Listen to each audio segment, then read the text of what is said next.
നക്ഷത്രത്താഴ്? ഇത് 10 പ്രാവശ്യം മുമ്പ് കണ്ട, ഇനി ഒരു 5 പ്രാവശ്യം കൂടെ കാണാം. എനിക്ക് വളരെ ഇഷ്ടമാണ്. കാരണം വെച്ചാൽ ഇത് ഇങ്ങനൊരു റിസൾട്ടല്ല അന്നുണ്ടായിരുന്നു. പിന്നെ ഓഡിയോയും അതിൻ്റെ വിഷ്വലും എല്ലാം ഇങ്ങനെയൊക്കെ കാണുക എന്ന് പറഞ്ഞാൽ അതൊരു അത്ഭുതമാണ് നമുക്ക്. അന്ന് ഇത് അറിയില്ലല്ലോ ഇങ്ങനെയൊക്കെ ഉണ്ടാവും എന്നുള്ളത്. പിന്നീട് ഒരുപാട് പ്രാവശ്യം കണ്ട പടമാണ്. പുതിയൊരു അനുഭവമായല്ലോ. തീർച്ചയായിട്ടും ഒരു സംശയം വേണ്ട കാര്യത്തിൽ. നമ്മുടെ മോൻ കണ്ടാൽ അറിയാം. ഓക്കെ. ചേച്ചിയൊക്കെ കാണുമ്പോൾ അവരൊന്നും നമ്മുടെ കൂടെ ഇപ്പോൾ ഇല്ലല്ലോ എന്നുള്ള രീതിയിൽ നമ്മൾ കണ്ണ് നിറഞ്ഞുകൊണ്ടാണ് ഈ സിനിമ കാണുന്നത്. അപ്പോൾ നമ്മളുടെ ജനറേഷനിലുള്ള ആളുകൾക്ക് ഇത് ഭയങ്കര ഒരു എക്സ്പീരിയൻസ് ആയിരിക്കും. എന്തായാലും എല്ലാവരും കാണും. ഇത് വല്ലാത്തൊരു എക്സ്പീരിയൻസ് ആണ്. ഏറ്റവും മലയാളത്തിൽ തന്നെ ഏറ്റവും മികച്ച ഒരു ഒരു പ്രോജക്റ്റ്, ഒരു വെഞ്ചറാണ്. എല്ലാവരും കണ്ടിരിക്കണം.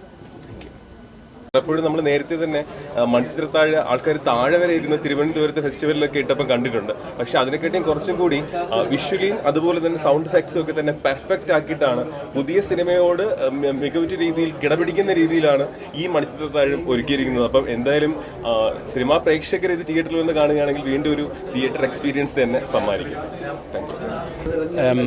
ഐ ഫെൽറ്റ് ഞാൻ 1994 പോയ ഒരു അവസ്ഥയാണ് ആ പടം കണ്ടപ്പം. I went through all emotions. ഇപ്പോഴും ഇപ്പം I've seen the movie many times, പക്ഷേ ഇപ്പോഴും അത് ഫസ്റ്റ് ടൈം കണ്ടൊരു ഫീലിംഗ് ആണ്. ബിക്കോസ് ഈ തവണ എനിക്ക് കണ്ടപ്പോൾ ഒരുപാട് ഡീറ്റെയിൽസ് കൂടുതൽ കാണാൻ പറ്റി. കളറിങ് ആണെങ്കിലും അതുപോലെ തന്നെ face expression, it was more clear this time. And the sound, even the music, അത് എനിക്ക് എന്നാ പറയുന്നത്, ഐ ക്യാൻറ്റ് എക്സ്പ്രസ് എങ്ങനെയാണ് sound, but you are feeling it, you are feeling the whole time.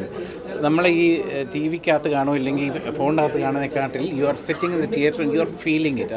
ആ സൗണ്ട് അതുപോലെ അവർ ചെയ്തിരിക്കുന്നത്. It's I am very flattered. ഇത് കാണാൻ ഒരു ചാൻസ് കിട്ടിയതിന് എന്നെ എല്ലാവരോടും നന്ദി പറയുന്നത്. I never expected to see it again in theatre. I can only tell, go to the theatre, watch this movie again. It is worth to watch it again, even if you have seen it many times.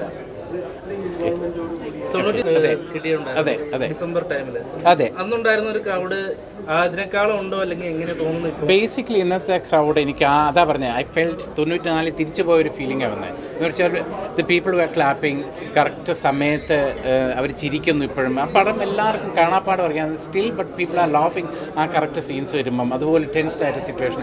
എൻ്റെ ഒരു basically audience feel they were also with in the മൂവീനാണ്.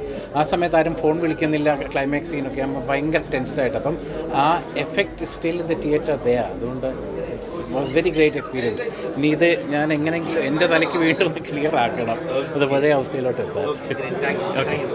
31 വർഷങ്ങൾക്ക് മുമ്പ് ഉണ്ടാക്കി അല്ലെങ്കിൽ നിർമ്മിച്ച ഒരു പടം കണ്ട പ്രതീതിയല്ല ഇതിപ്പോൾ പുതിയൊരു സിനിമ കണ്ട ഒരു പ്രതീതിയാണ്.